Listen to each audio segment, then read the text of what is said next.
I still remember the day everything collapsed. I left Odisha with nothing but a dream and a broken suitcase. But what happened in the USA changed my life forever in a way I never expected. And it started with betrayal. They said, "Go to America, your life will be perfect." I believed them. I trusted them blindly. But then, I realized America doesn't change you. It exposes you. I grew up in Odisha, where dreams are big but opportunities are small. Every night I ask myself, will I ever escape this life? One scholarship letter changed everything. Or so I thought. The day I left India, my family cried, but I smiled, hiding fear behind hope. No one knew. This journey would break me before it built me. Landing in the USA felt like stepping into another universe. Tall buildings, fast lives, cold faces. And I thought, this is freedom. But I was wrong. My first week was a nightmare. Language barriers, loneliness, confusion everywhere. But then, I met someone who said, "I'll help you survive here." His name was Ryan, my first friend in America. He showed me the city, the rules, the shortcuts. I trusted him like a brother. I didn't know that trust has a price. I got my first job. Long hours, low pay, constant humiliation. But Ryan said, "Stay close to me. I can change your future." Something felt strange. He always asked about my documents, my visa details, my plans. I ignored it, because I believed friendship is real. One night, I discovered something shocking. My name was being used in applications I never signed. My hands shook. What was he doing in my name? I confronted him, but he laughed and said, "You should be thanking me." And smile. I still remember it. It wasn't friendship. It was control. Everything I worked for started falling apart. My job hours reduced, my documents delayed. But then, I realized someone was blocking my progress from the inside. I had two choices: run away or fight back silently. And that's when I decided, I will not be a victim. I changed my life starting with one habit: waking up at 5 a.m. every single day. While the world slept, I built my strength in silence. That quiet morning routine became my weapon. No distractions, only focus. But I didn't know. Someone was watching my every move. I started learning English and digital skills every night after work. Slowly, my confidence grew.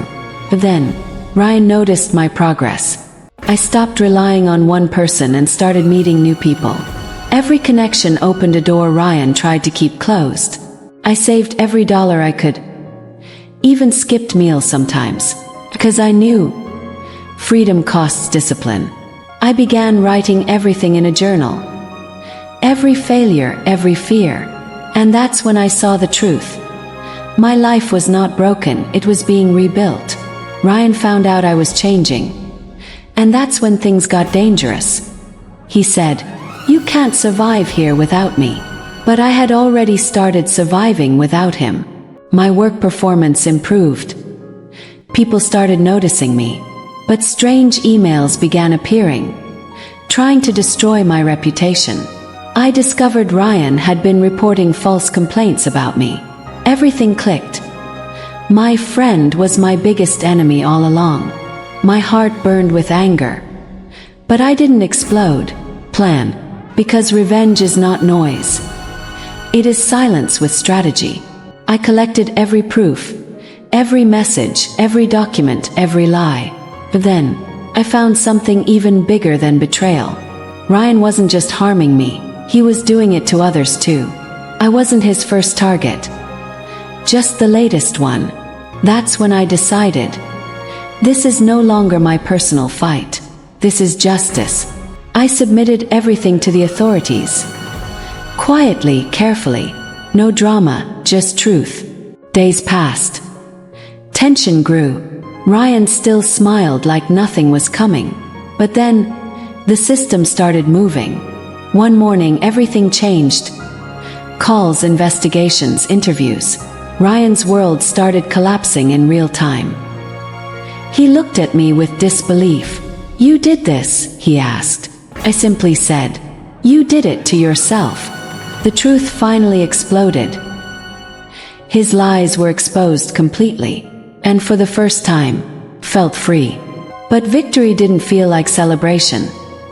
It felt like silence, because betrayal changes how you see people forever.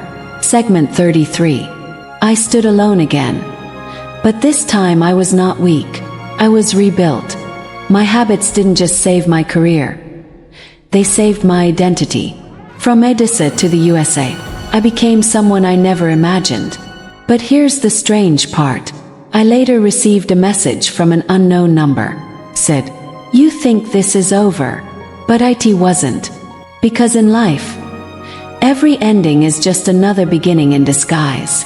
If you want to know what happened next, you won't believe the next chapter. That unknown message stayed on my phone like a shadow. I couldn't ignore it, because it wasn't just a threat.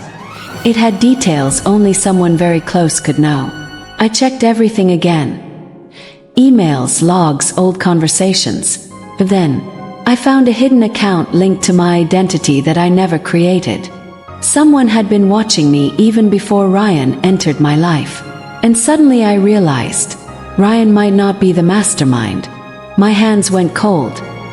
If Ryan was not the top of the chain, then who was? No one saw this coming. Not even me. I started tracing every digital footprint carefully. Nights turned into mornings, and every clue pointed toward one thing. Someone inside my workplace. A senior staff member. Someone I used to greet every day was connected to my data leaks. But then, I discovered something even worse. My scholarship file, the one that brought me to the USA, was edited before approval. That meant my entire journey was manipulated from the start. Everything I believed was real started breaking inside my mind. Was my dream even mine? I felt trapped between anger and confusion. But I couldn't stop now, because the truth was finally showing its face. Slowly, painfully, I confronted the workplace quietly. No accusations, just questions. But then, their reactions said everything they didn't speak.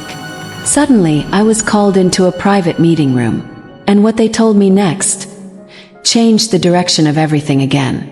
They said, "You are not the first student with this pattern." My heart dropped. This was not a coincidence. It was a system. A network was using international students, tracking, testing, and controlling outcomes. And I had unknowingly stepped into it. Ryan was just a piece, not the player. And that unknown number suddenly felt more powerful than anything else. I started receiving warnings, anonymous messages telling me to stop digging. But I was already too deep. One night, my account access suddenly got restricted. Someone was trying to erase my presence completely. I backed up everything I had. Every file, every proof, every detail. Because now, survival meant preparation. Then I met someone unexpected. A former student who escaped the same system. And what they told me froze my entire body. They said, "You are only seeing 20% of the truth. The remaining 80% is something you are not ready for." That night I couldn't sleep at all, because I realized I was not just fighting betrayal. I was inside a controlled game. And every habit I built, discipline, skill, silence, was the only reason I was still standing. But then, another message arrived. "This is your final warning. Stop now or you lose everything again." And this time, it wasn't from Ryan. I stared at the screen for a long time. No fear, no confusion, just clarity, 'cause I finally understood. Running was never an option. I replied with just one line, "Show yourself." And the moment I pressed send, my phone lit up with an incoming call. Unknown number.